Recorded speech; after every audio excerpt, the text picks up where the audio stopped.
Ciao amici, io sono Crix e parlo di piante secondo la mia esperienza da appassionato, amatore e coltivatore. Oggi ho deciso di portare una pianta un po' particolare, una pianta acquatica che quasi sicuramente molti di voi conoscono, il marimo. Ovviamente i miei consigli saranno secondo la mia esperienza, come di solito li tengo io, come li curo io, ma se voi fate in maniera differente o ci sono cose che nel video non ho messo, scrivete qua sotto nei commenti in modo che possiamo aiutare la nostra community anche ad avere consigli l'un l'altro. In più sotto nell'info box trovate alcuni materiali che vi posso suggerire io, così come anche i link di tutti i nostri social e anche un link Discord su cui stiamo creando una piccola community, tra cui anche appassionati di piante, ma ci sono vari argomenti tra cui anche arte, gaming e così via. Quindi non perdiamo tempo e iniziamo!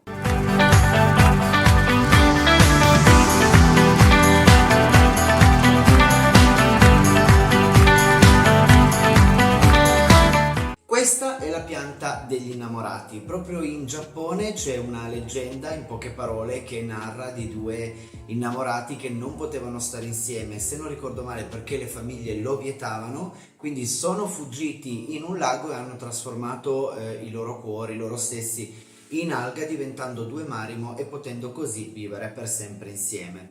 Sì, perché oltretutto il marimo è una pianta molto longeva, ci sono addirittura degli esemplari che vanno oltre i 200 anni, quindi potete immaginare. Ed è una pianta che cresce come media un 5 mm all'anno, quindi se ce l'avete vedete che cresce molto lento, è normale. D'altronde si dice chi va piano va sano e va lontano, ed è proprio il suo caso, contando tutti gli anni che vive. È una pianta in realtà molto facile da coltivare, è una pianta che non richiede grandi cure ed è una pianta sicuramente che è ottima come idea regalo, soprattutto appunto per la persona che amate. Ma se vi è stata regalata e non avete idea di come si cura, allora questo video fa proprio per voi. Spero di pronunciare il suo nome vero bene. Lei è il suo nome scientifico è Aegagropila linnaei.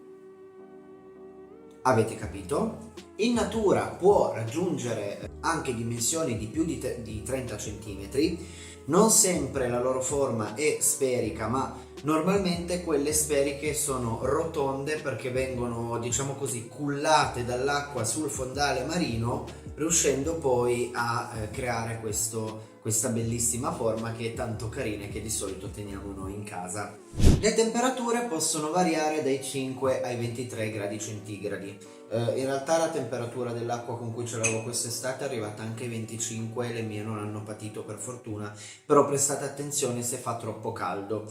Quindi in realtà tenute in casa vanno benissimo anche in acquari di acqua fredda, così come di acqua calda, bastano superare queste temperature, altrimenti in boccette. L'unica quindi preoccupazione a cui dovete prestare attenzione è d'estate, ma nel caso in cui ce l'avete su una finestra d'estate e fa troppo caldo su quella finestra, basta che la spostiate in un punto un po' più fresco della casa, anche per dire in cantina molto spesso va bene, di conseguenza vivono senza problemi. Come esposizione no, assolutamente no sole diretto, assolutamente no. Sono piante che ovviamente nascono e crescono sui fondali dei laghi, che forse prima non vi ho detto, e di conseguenza non hanno bisogno di luce diretta. Una buona illuminazione sì, non è male, li aiuta un po' a fare la fotosintesi, possono vivere tranquillamente in penombra, ma mai luce diretta.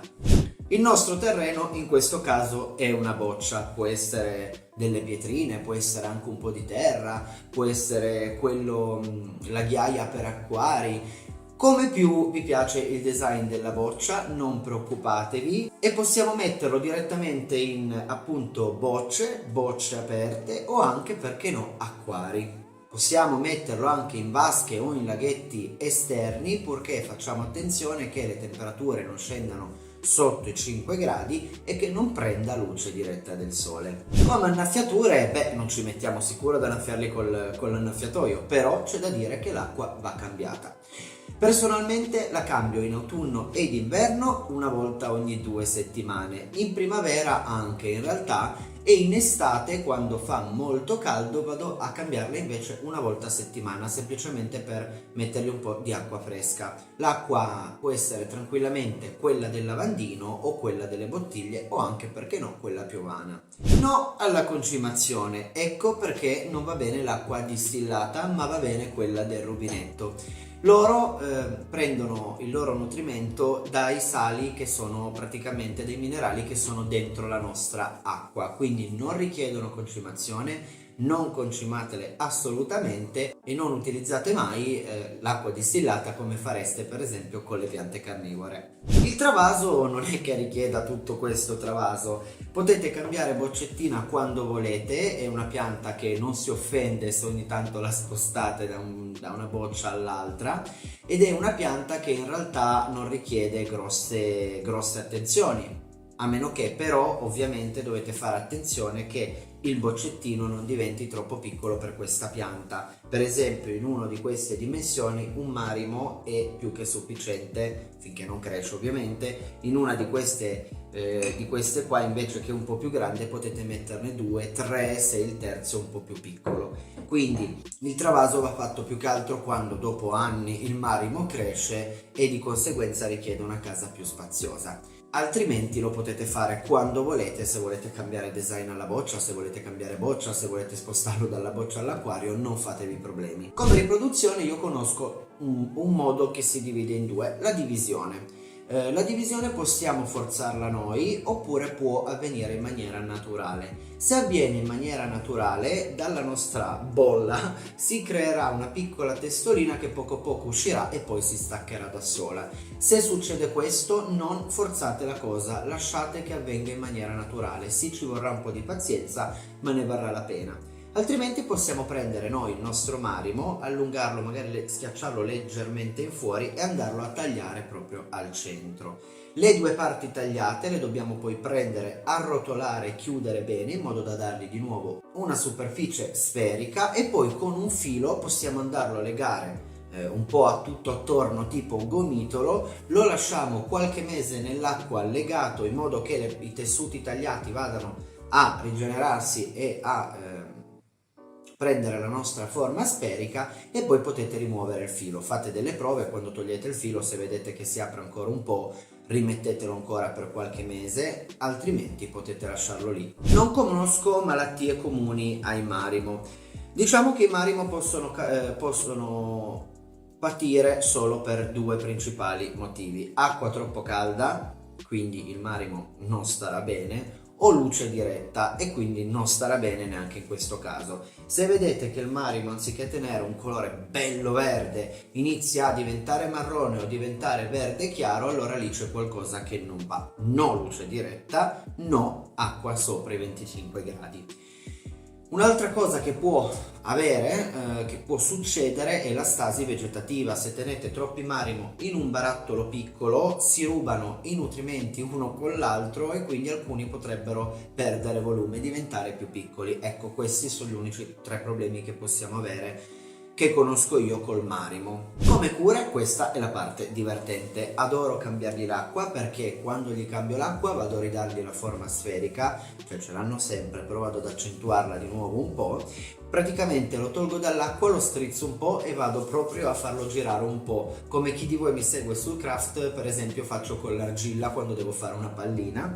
Quindi e poi vado a metterlo anche un po' sotto l'acqua, continuando questo movimento sempre in maniera delicata, non andiamo a schiacciarlo, però questo aiuta un po' il marimo a tenere questa forma sferica e vi consiglio di farlo. Così come è importante ogni tanto, magari anche ogni 2 o 3 giorni, andare anche solo col dito a farlo girare leggermente, in modo che non si appiattisca solo da una parte, perché magari sta troppo appoggiato in una sola parte sulle nostre pietroline, ma vado a girarlo in modo che appunto questo, come in natura viene cullato, aiuta un po' a mantenere la forma.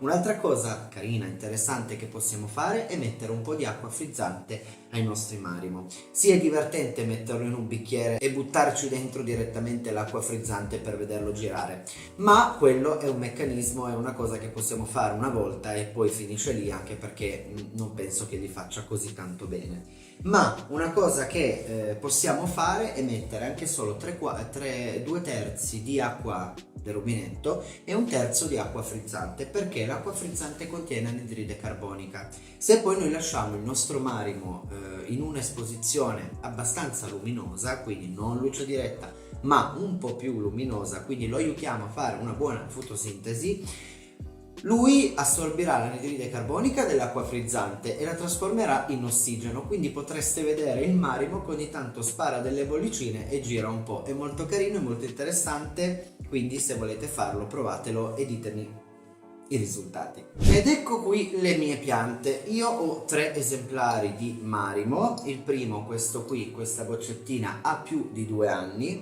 mi è stato regalato da Luca.